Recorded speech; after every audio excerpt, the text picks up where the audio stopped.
c'est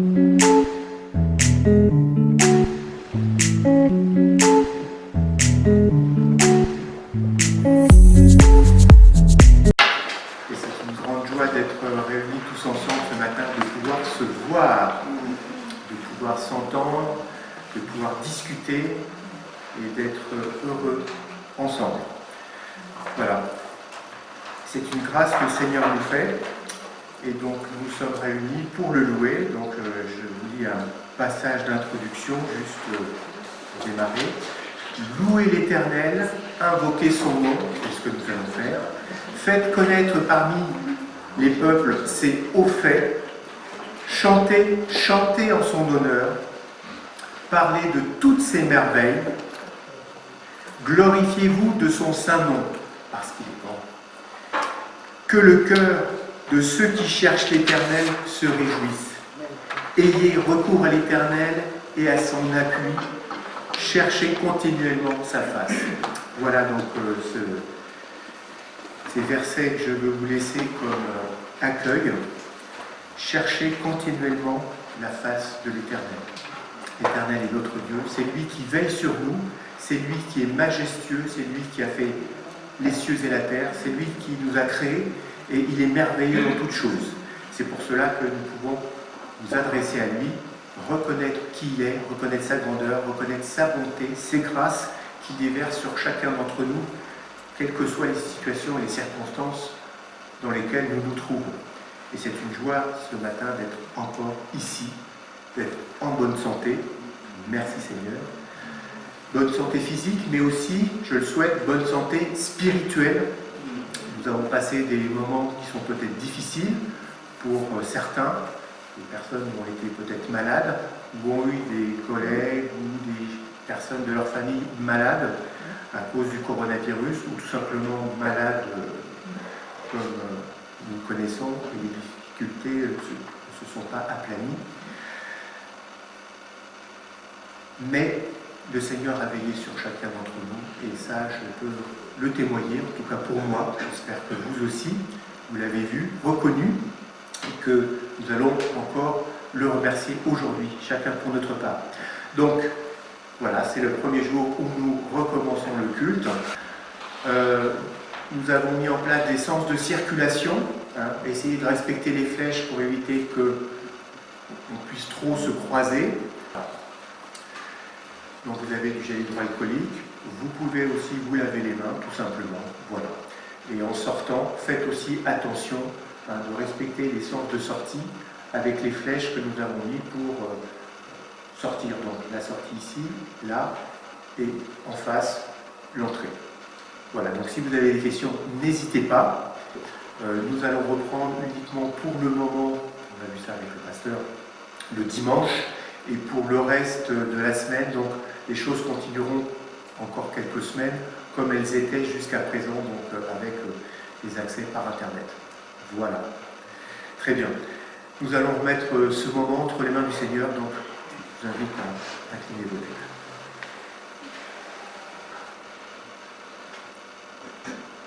Père Céleste, Dieu Tout-Puissant, c'est avec une grande joie, Seigneur, que nous venons vers toi, que nous fléchissons le genou devant ta majesté, devant ta grandeur, devant ton amour, Seigneur, si profond. Nous voulons te remercier encore, Seigneur, pour ce temps que tu nous donnes de pouvoir nous retrouver tous ensemble, Seigneur, ici, dans ce bâtiment.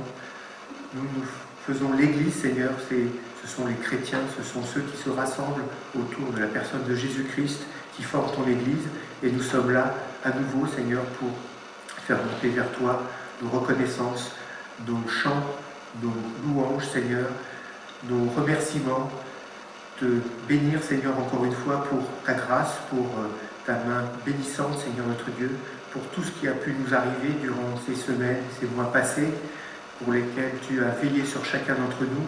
Nous avons certainement traversé des moments difficiles, mais nous savons que tu es là toujours avec tes enfants pour les secourir, pour les encourager.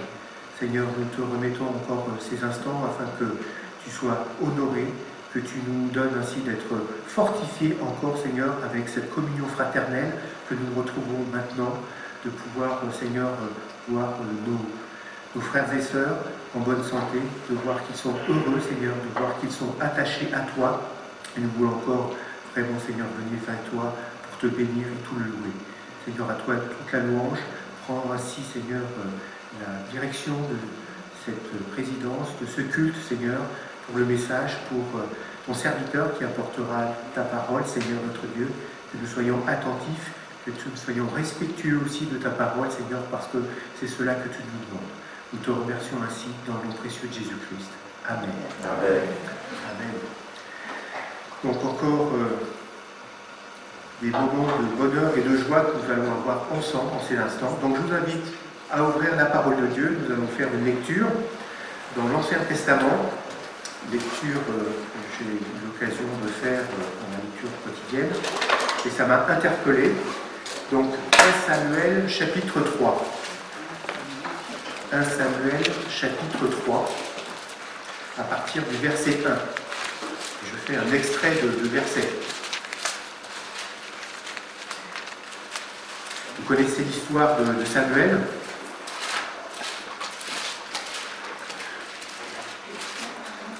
Donc 1 Samuel chapitre 3, verset 1. Le jeune Samuel était au service de l'Éternel devant Élie.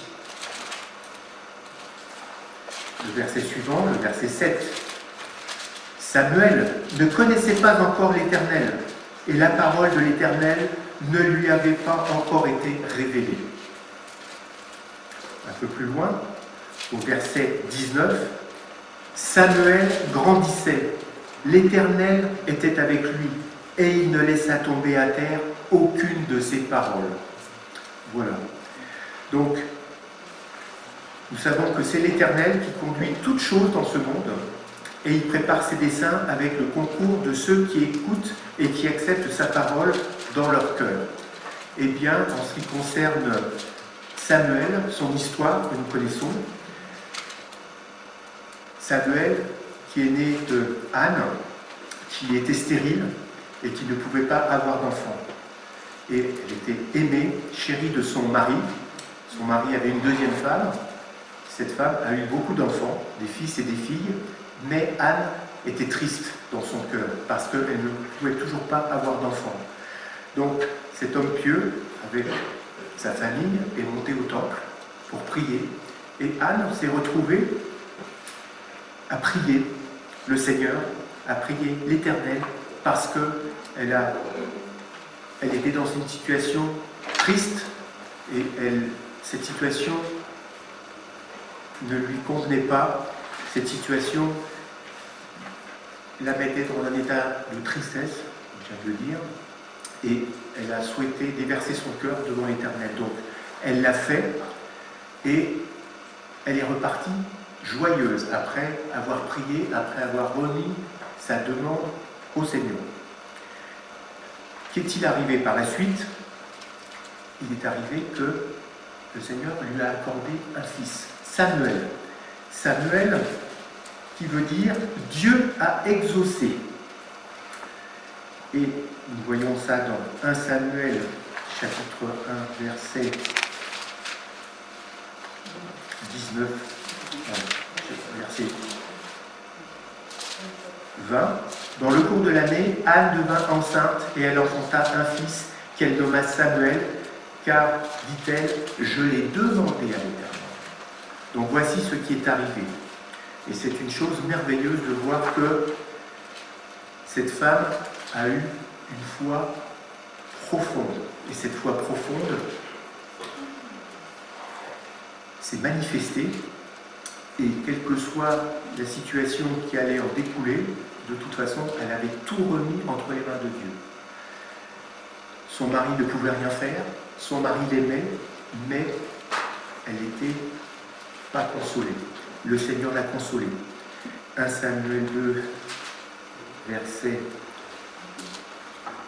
26, ce qui est arrivé, après que Anne a amené cet enfant au temple, le jeune Samuel continuait à grandir et il était agréable à l'Éternel et aux hommes. N'est-ce pas merveilleux? Et on peut faire de parallèle cette circonstance avec une autre une autre époque et un autre lieu, et il s'agit du Seigneur Jésus. Dans Luc, chapitre 2, verset 40, il est question de Jésus. « Or l'enfant croissait et se fortifiait, et il était rempli de sagesse, et la grâce de Dieu était sur lui. » On voit ce parallèle lorsque l'Éternel fait du bien à quelqu'un, il manifeste les caractéristiques de Dieu. Aux yeux de Dieu, Dieu le reconnaît, et les hommes aussi reconnaissent ces choses. Et ça, c'est la marque de Dieu particulière. Et la réflexion que je voulais partager avec vous ce matin, c'est effectivement le fait que si l'on honore le Seigneur nous honore. Dans 1 Samuel chapitre 2, verset 30, il nous est dit « Car j'honorerai celui qui m'honore, mais celui qui me méprise sera méprisé. » Donc que nous soyons tous encouragés par cet acte profond de cette femme, Anne, qui a été secourue par l'Éternel. Ne baissons pas les bras, quelles que soient les circonstances dans lesquelles nous pouvons nous trouver, même si elles ne sont pas favorables.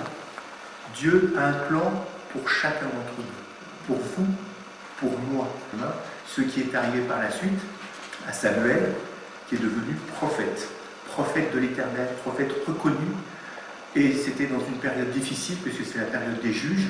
Il n'y avait personne qui annonçait la parole de Dieu. La parole de Dieu était donnée avec parcimonie, parce que le peuple s'était éloigné de Dieu. Alors ne nous éloignons pas de Dieu, restons près de Dieu, restons aux côtés de Dieu, et le Seigneur nous conduira dans toutes ses voies. Amen. Et vous connaissez le psaume 37, qui nous dit, psaume 37, verset 3, « Confie-toi en l'Éternel et pratique le bien. Et le pays pour demeure et ta fidélité pour pâture. Fais de l'Éternel tes délices et il te donnera ce que ton cœur désire. » Vous le connaissez, c'est une bénédiction et le Seigneur fera ce qu'il a promis. Voilà. Amen. Amen. En tant qu'annonce, je vous rappelle simplement donc, les mesures sanitaires, c'est très important. Concernant la fréquentation de l'église, donc nous aurons le culte tous les dimanches, jusqu'à ce que nous revenions à un fonctionnement normal. Voilà.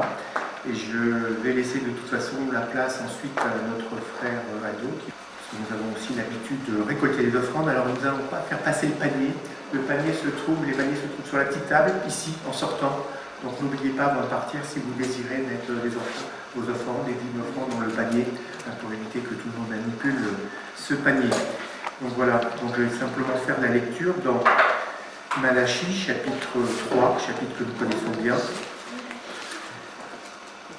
à partir du verset 10 et 11, qui nous dit « Apportez à la maison du trésor toutes les dîmes, afin qu'il y ait de la nourriture dans ma maison. » Effectivement, nous sommes la maison du Seigneur, et nous savons qu'il y a des besoins autour de nous, à la maison du Seigneur, dans la maison du Seigneur. C'est la raison pour laquelle il y avait ce rappel. Et verset 11, même la suite, « Mettez-moi de la sorte à l'épreuve, dit l'Éternel des armées, et vous verrez si je n'ouvre pas pour vous les écluses des cieux, si je ne réponds pas sur vous la bénédiction en abondance. » Nous savons que le Seigneur est fidèle, et ce qu'il fait, il le fait bien. C'est la place à notre frère Aldo, qui a des nouvelles à nous donner. Je vais commencer avec un verset biblique il faut toujours commencer par la parole. Il se trouve dans les psaumes 34. Voilà ce qu'il dit David. Il dit je bénirai l'Éternel en tout temps. Et il parle à l'assemblée, il dit exaltez avec moi l'Éternel.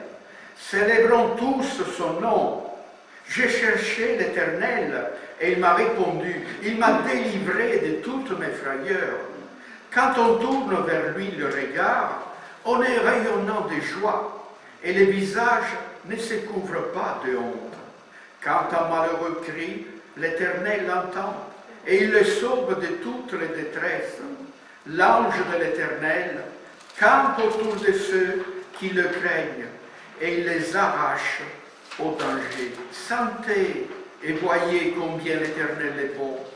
Heureux l'homme qui cherche en lui son refuge. Craignez l'Éternel, vous ses saints, car rien ne manque à ceux qui le craignent. Voilà le verset qui m'ont fait du bien, surtout pour cette reprise. Et j'ai préparé quelque chose ce matin pour vous donner un peu de ce qui s'est passé pendant ces 3 mois. Alors, comme déjà les temps filent, et on a un temps pas assez large pour YouTube, je vais vous lire ce que j'ai écrit. Voilà. Le 13 mars, nous avons plus pu nous réunir physiquement à l'église.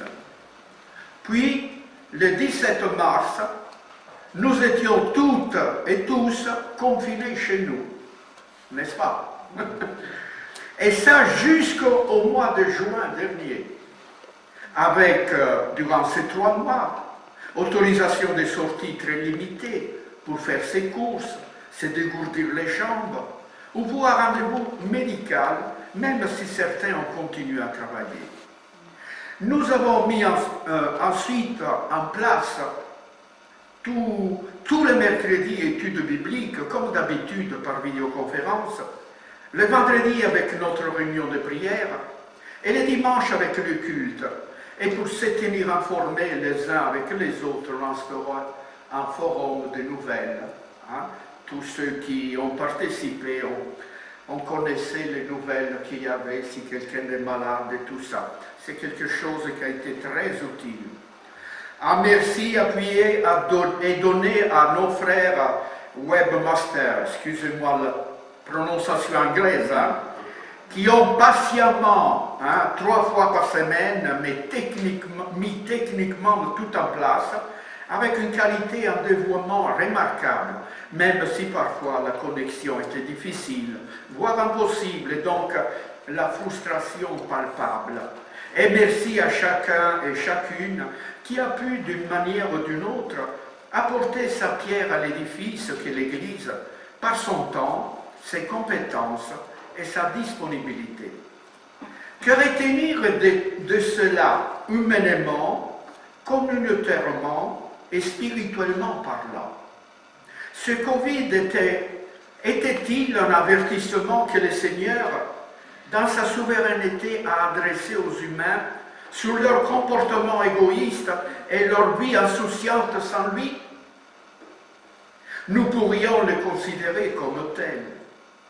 Dans Ecclésiaste 7, 14, nous lisons « Au jour du bonheur, sois heureux, et au jour du malheur, réfléchis, car Dieu a fait l'un et l'autre, si bien que l'homme ne peut rien découvrir de ce qui doit lui arriver. » Voilà ce qu'il nous dit l'Ecclésiaste.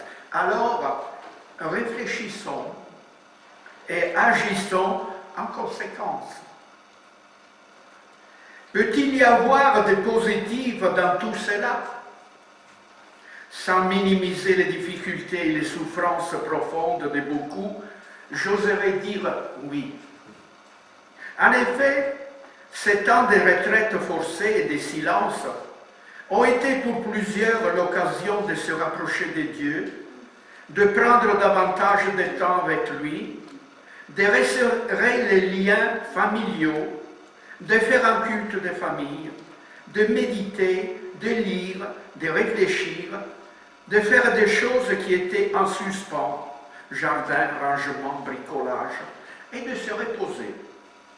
En ces temps ont été, non seulement pour les chrétiens de notre Église, mais aussi pour le grand nombre de nos contemporains, l'occasion d'un formidable élan d'altruisme, de générosité, de solidarité, envers les personnels soignants, envers des personnes dites en première ligne, envers les personnes seules, envers les personnes vulnérables et fragiles, mais aussi envers les personnes en situation de grande détresse économique et sociale qui subissent de plein fouet les effets de cette crise.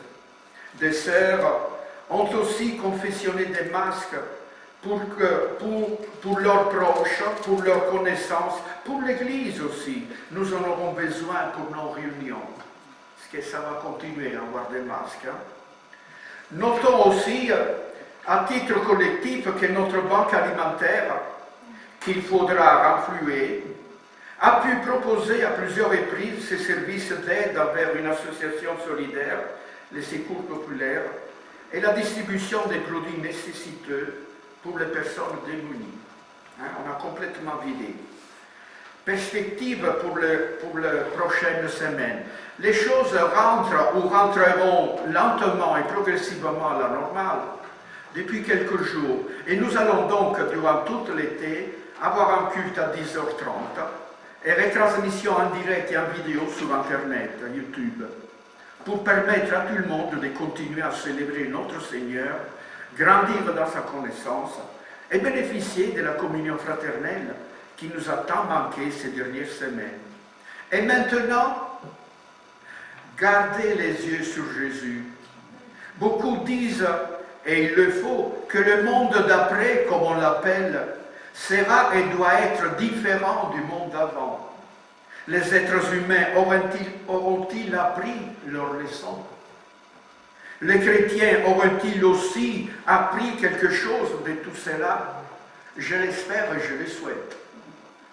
Du point de vue humain, puisse cette crise permettre un sursaut de solidarité, de fraternité, d'entraide, auprès comme au loin, mais aussi de remise à plat des vraies valeurs de la vie, des retours aux choses simples, des sobriétés dans sa consommation, ses intérêts, ses loisirs, ses revalorisations, des circuits courts du point de vue du commerce, des révisions de ses priorités, et aussi des respects et des valorisations de la nature et de son environnement, oui, des véritables conversions sociales et écologiques.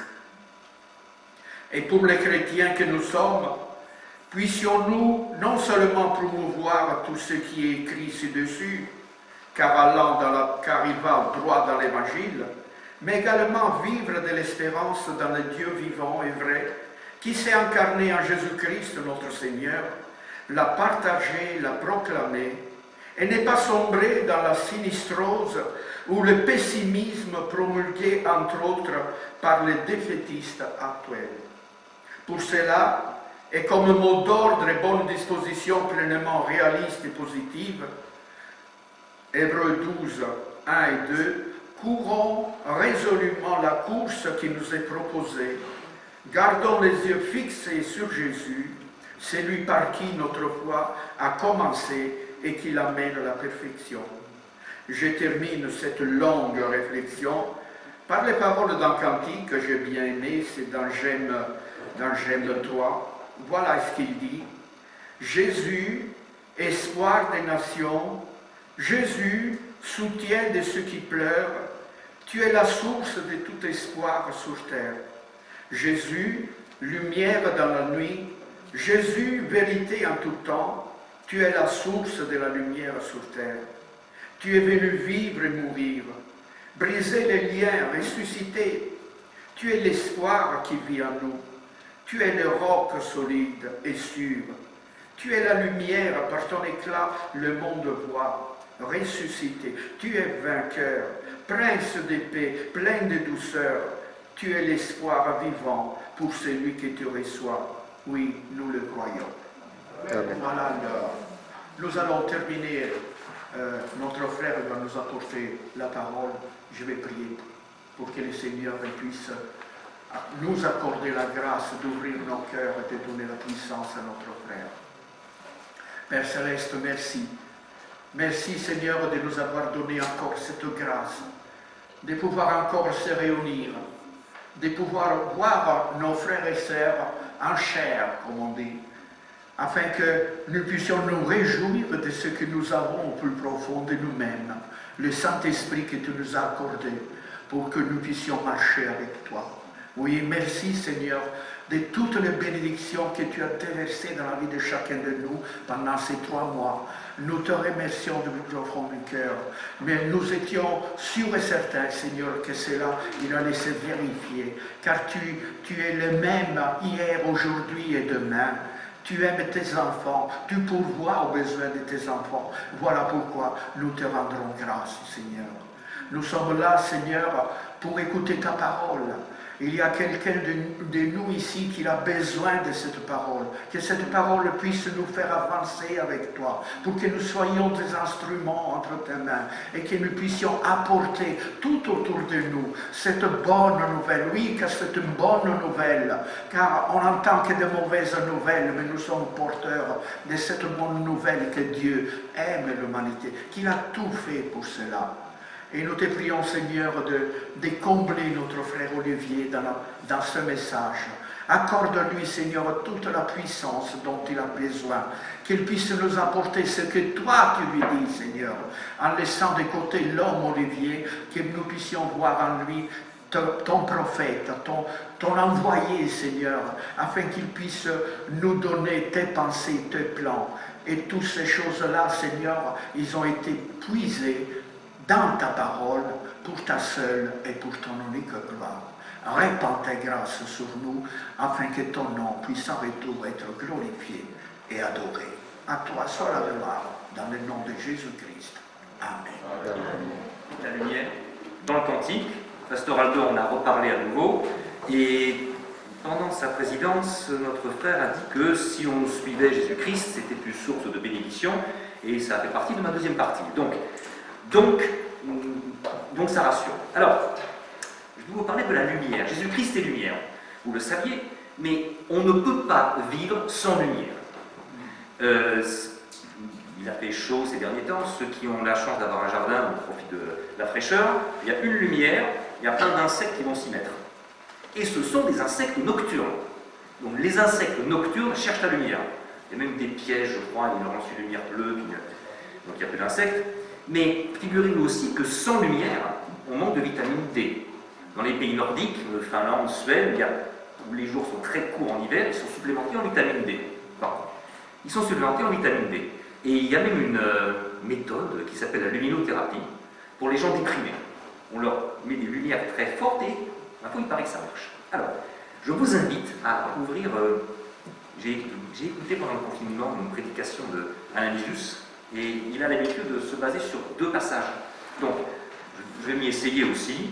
Donc, Jean 8, verset 12, et 1 Jean 1 à partir du verset 5. Je vais lire les 2, et ensuite, on examinera ce que le Seigneur veut nous dire. Donc, Jean 8, à partir du verset 12. Jésus leur parle, c'est juste après le récit de la femme adultère, d'accord ? Jésus leur parla de nouveau et dit « Je suis la lumière du monde. Celui qui me suit ne marchera pas dans les ténèbres, mais il aura la lumière de la vie. » Et 1 Jean à partir du 1 Jean 1 à partir du verset 5. 1 Jean 1 verset 5, 10. La nouvelle que nous avons apprise de lui et que nous vous annonçons, c'est que Dieu est lumière et qu'il n'y a point en lui de ténèbres. Si nous disons que nous sommes en communion avec lui et que nous marchions dans les ténèbres, nous mentons et nous ne pratiquons pas la vérité. Mais si nous marchons dans la lumière, comme il est lui-même dans la lumière, nous sommes mutuellement en communion et le sang de Jésus, son Fils, nous purifie de tout péché. Si nous disons que nous n'avons pas de péché, nous nous séduisons nous-mêmes, et la vérité n'est point en nous. Si nous confessons nos péchés, il est fidèle et juste pour nous les pardonner et nous purifier, et pour nous purifier de toute iniquité. Si nous disons que nous n'avons pas de péché, nous le faisons menteur, et sa parole n'est point en nous. Alors, dans Jean, verset 12 du chapitre 8, j'ai laissé la parole parler. Donc la première partie, ça va être « Je suis la lumière », ensuite « Celui qui me suit », et enfin, il aura la lumière de la vie. C'est lorsque la parole donne un temps de prédication, autant suivre. Donc, notre Seigneur dit « Je suis la lumière ». Donc, on va faire un peu de grammaire, article défini, donc il n'y en a pas d'autre. Si je dis « Le rosier est au fond de la cour », vous ne vous attendez pas à en trouver 4 ou 5. Il y a un seul rosier. La voiture est dans le garage, il n'y a qu'une seule voiture. Donc ça, c'est très important. Pour nous, chrétiens, l'unique lumière, c'est Jésus-Christ. C'est-à-dire que toutes les autres n'en sont pas. D'ailleurs, toutes les autres lumières, un jour, vont s'éteindre. Même la lumière est allumée, mais si la centrale électrique qui nous fournit l'énergie s'arrête, on est tributaire de ça. La lumière de notre Seigneur ne s'arrêtera jamais. Donc, malheureusement, notre monde a tendance à suivre ses propres lumières. Il y a même une philosophie qui s'appelle la philosophie des lumières, qui n'en sont pas bien sûr, mais tout le monde cherche la lumière. Tout le monde cherche la lumière, mais la seule lumière, et il le dit lui-même, je suis la lumière du monde. Je suis la lumière du monde. S'il dit je suis, il se présente en tant que Dieu, il dit moi qui suis Dieu, je suis la lumière. Donc, comme on vient de le dire en introduction, sans lumière, il n'y a pas de vie possible. C'est vrai au sens propre du terme, au sens physique, mais au sens spirituel, si nous n'avons pas de lumière, nous allons nous éteindre.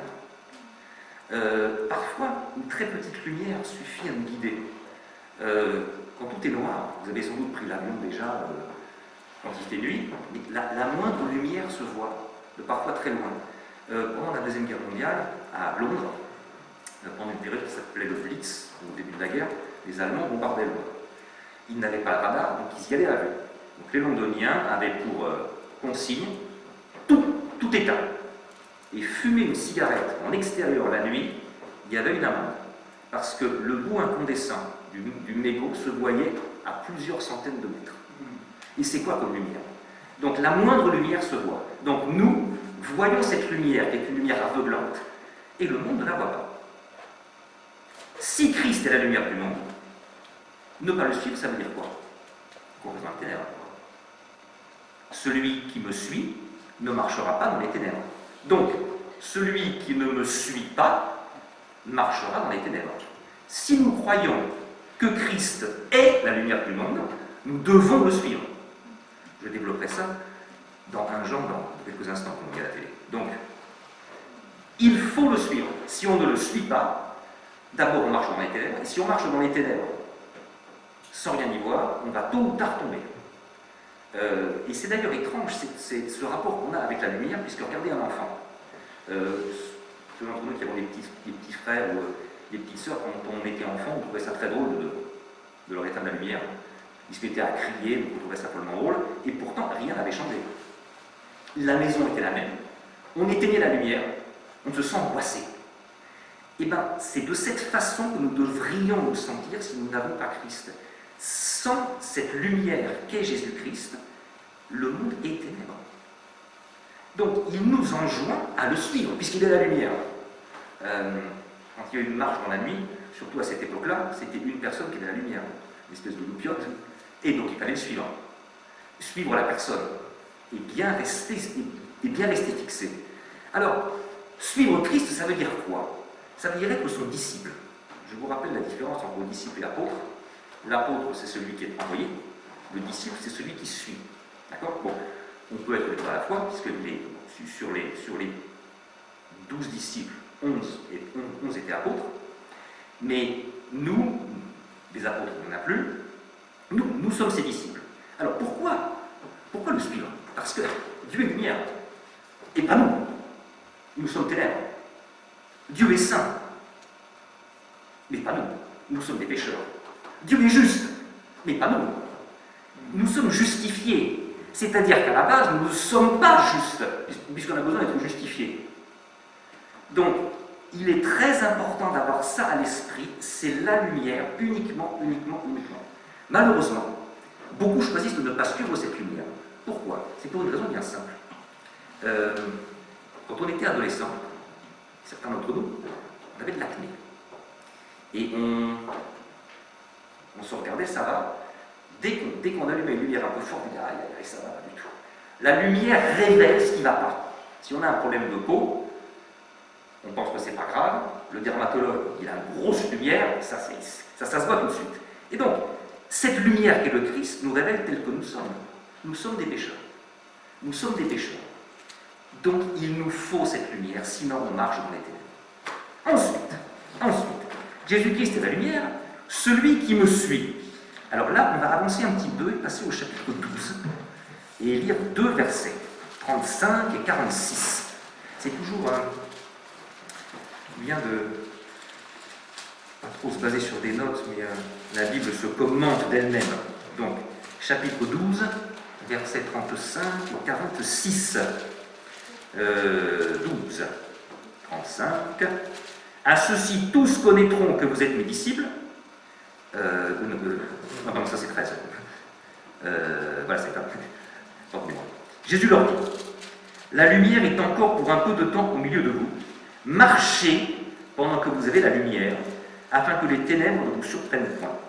Celui qui marche dans les ténèbres ne sait où il va. Et le verset 46, qui reprend un petit peu la même idée. Je suis venu comme une lumière dans le monde, afin que quiconque croit en moi ne demeure point dans les ténèbres. Vous voyez, si on ne croit pas en lui, on demeure dans les ténèbres. Et là, on peut encore se tourner vers lui. Dans quelque temps, ça sera trop tard. Quand, j'en sais rien. Est-ce que c'est dans 1 heure? Dans 10 ans, je n'en sais rien. Mais un jour, on ne pourra plus se tourner vers lui. Alors, celui qui marche dans les ténèbres ne sait où il va. Si on marche sans lumière, on va tomber. Si on suit ce qu'on pense être une lumière et qui n'en est pas une, la chute sera beaucoup plus difficile. Alors, il n'est pire aveugle que celui qui prétend voir et qui ne voit pas. Le meilleur exemple sont les pharisiens. Alors, c'est qu'une légère digression. Vous allez voir que c'est un exemple précis de gens qui voient et qui refusent de voir. Lorsque notre Seigneur Jésus-Christ dit « Je suis le chemin, la vérité et la vie », c'est aux pharisiens qu'il s'adresse. Pourquoi? Parce que la tente de la rencontre était entourée. Il y avait le parvis, ensuite le lieu saint, et ensuite le lieu très saint. Il y avait 3 portes. La porte du chemin, la porte de la vérité et la porte de la vie. On allait dans le Saint des Saints, c'était le grand prêtre une seule fois par an. Donc quand il dit ça, je suis le chemin, la vérité et la vie, il dit aux pharisiens, c'est moi qui suis le Messie. Et ils comprennent tout à fait ce qu'il veut dire. Mais ils refusent de croire. Pourquoi? Parce que ça les met en face de leur péché. Parce qu'ils vont perdre une espèce de puissance, une espèce de domination spirituelle qu'ils ont sur le restant de la population. Mais surtout parce que ça leur dit, mais vous êtes pécheurs, vous ne comprenez rien. Est-ce que vous êtes prêts à perdre ce que vous pensez avoir pour réellement avoir la vie? La réponse est malheureusement non. Alors, si on suit notre Dieu, on n'est jamais déçu. Et notre frère Samy, tout à l'heure, disait que suivre Dieu, c'est source de bénédiction. Et c'est ce que, dans ce même chapitre 12, au verset 26, ce que Dieu nous dit par sa parole. 12, 26. Si quelqu'un me sert, qu'il me suive. Donc vous comprenez, si on veut servir, il faut le suivre. Si on dit je veux servir Dieu et puis qu'on ne le suit pas, ben c'est qu'on ne peut pas vraiment le servir. Et là où je suis, là aussi sera mon serviteur. Si quelqu'un me sert, le Père l'honorera. Donc, est-ce qu'on a conscience de ce que ça veut dire le Père l'honorera?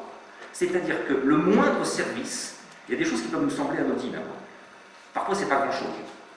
Vous savez, un simple sourire, je me souviens, j'avais un de mes fils qui était très souriant étant enfant. Et quand on le promenait, il avait 7-8 mois, dès que quelqu'un le regardait, il sortait un immense sourire. Et on s'est retrouvé à parler à des gens uniquement parce qu'un bébé leur avait souri. Et je me souviens d'une dame, elle avait l'air déprimée un peu, et le fait de voir, bon, et c'est mon fils, donc je ne veux pas dire qu'il est moche, mais le fait de voir un beau bébé sourire, c'était pas grand-chose. Donc, pour servir le Seigneur, parfois, ce qui ne nous semble pas grand-chose, ben c'est peut-être ce qu'il nous demande. Et le Père lui-même nous honorera. Donc le Créateur du ciel, de la terre, le Dieu Tout-Puissant, nous honorera si on le sert. C'est donc un véritable encouragement à le suivre. Suivre le Christ, ça vaut la peine. Nous suivons la vraie lumière, nous marchons avec celui qui est la vie. Il n'a pas simplement la vie, il est la vie. Maintenant, en quoi ça sert qu'est-ce que ça signifie concrètement de le servir? Parce qu'on a bien conscience que nos forces sont limitées et que quelque part, grandir, ça veut dire vieillir. Et petit à petit, on se dit, oui, mais ça, je ne peux plus le faire. Sauf que notre Seigneur nous donne les outils. Et c'est là où on va aller dans 1 Jean. 1 Jean 1, 5, 10, qu'on a lu tout à l'heure. Donc, je vais démarrer page. Allez. Donc, 1 Jean 1, 5, 10 lui dit ce que nous devons faire. D'accord? Si nous devons le suivre, si nous le suivons, il faut donc marcher avec lui. D'accord? Verset 6. Si nous disons que nous sommes en communion avec lui et que nous marchons dans les ténèbres, nous mentons et ne pratiquons pas la vérité. Si on marche dans les ténèbres, on ne marche pas avec lui. Verset 7. Mais si nous marchons dans la lumière, comme il est lui-même lumière, nous sommes mutuellement en communion et le sang de Jésus, son Fils, nous purifie de tout péché. Donc, 3 questions. Marchons-nous dans la lumière ou dans les ténèbres? Là aussi, il n'y a pas de réponse nette. On marche dans la lumière, mais aussi un peu dans les ténèbres. Est-ce que Christ éclaire tous les aspects de ta vie? Je dis bien tous les aspects de ta vie, pas à 99,9%. Les gels hydroalcooliques, ça purifie, mettent à 99,9%. Bon, c'est pour se couvrir, mais une purification totale n'est pas possible. D'accord? Une pureté totale n'est pas possible. Et pourtant, c'est ce que Dieu nous demande. Est-ce que le Christ, par sa parole, éclaire tous les aspects de notre vie? Je dis bien tous. Personnellement, ce n'est pas le cas. Donc, s'il y en a un qui estime que Christ éclaire tous les aspects de sa vie, il se fasse connaître parce que j'aimerais bien savoir. Hein. Donc, la vie chrétienne, c'est cette lumière qui va s'élargir, et qui ne va jamais tout couvrir. Ensuite, pratiquons-nous la vérité.